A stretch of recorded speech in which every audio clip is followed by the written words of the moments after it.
மேற்காசிய போரின் நிலை மிகவும் கவலைக்கிடமானது. போர் ஒவ்வொரு நாளும் தீவிரமடைய தொடங்கியுள்ளது. ஈரான், அமெரிக்கா, இஸ்ரேல் போன்ற நாடுகள் போரை முடிக்க எந்தவொரு நடவடிக்கையும் எடுக்காமல் தினம் தினம் அதன் தீவிரத்தை அதிகரிப்பதில் மட்டுமே ஈடுபட்டு வருகின்றனர். இதனால் உலக நாடுகள் பெரும் பொருளாதார சிரமங்களை சந்திக்க நேர்ந்துள்ளது. ஈரானில் பெட்ரோல் மற்றும் எல்பிஜி விலைகள் 100% வரை உயர்ந்துள்ளன. பிலிப்பைன்ஸ் போன்ற நாடுகளில் லாக்டவுன் சூழல் உருவாகி இலங்கையில் அத்தியாவசிய பொருட்களின் விலைகள் உயர்ந்துள்ளன. இதனால் உலக நாடுகள் போரின் முடிவை குறித்து மிகுந்த கவலையுடன் காத்திருக்கின்றன. இதில் அமெரிக்க அதிபர் டிரம்ப் செவ்வாய்க்கிழமைக்குள் ஈரான் ஓர்முஸ் ஜலசந்தியை திறக்காவிட்டால் இதுவரை இல்லாத ஒரு மோசமான தாக்குதலை சந்திக்க வேண்டியிருக்கும் என ஓபன்லி மிரட்டியுள்ளார். இதனால் பல நாடுகள் சிதறி கவலைப்பட்டு உள்ளன.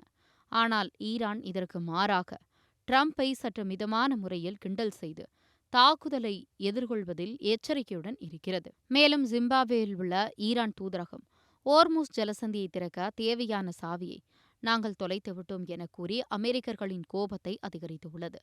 தென்னாப்பிரிக்காவில் உள்ள ஈரான் தூதரகம் ஓர்முஸ் ஜலசந்தியை திறக்கும் சாவியை பூந்தொட்டிக்கு அடியில் வைத்துள்ளதும் நண்பர்களுக்கே அதை கொடுப்போம் என குறிப்பிட்டு டிரம்பின் கோபத்தை மேலும் தூண்டுகிறது.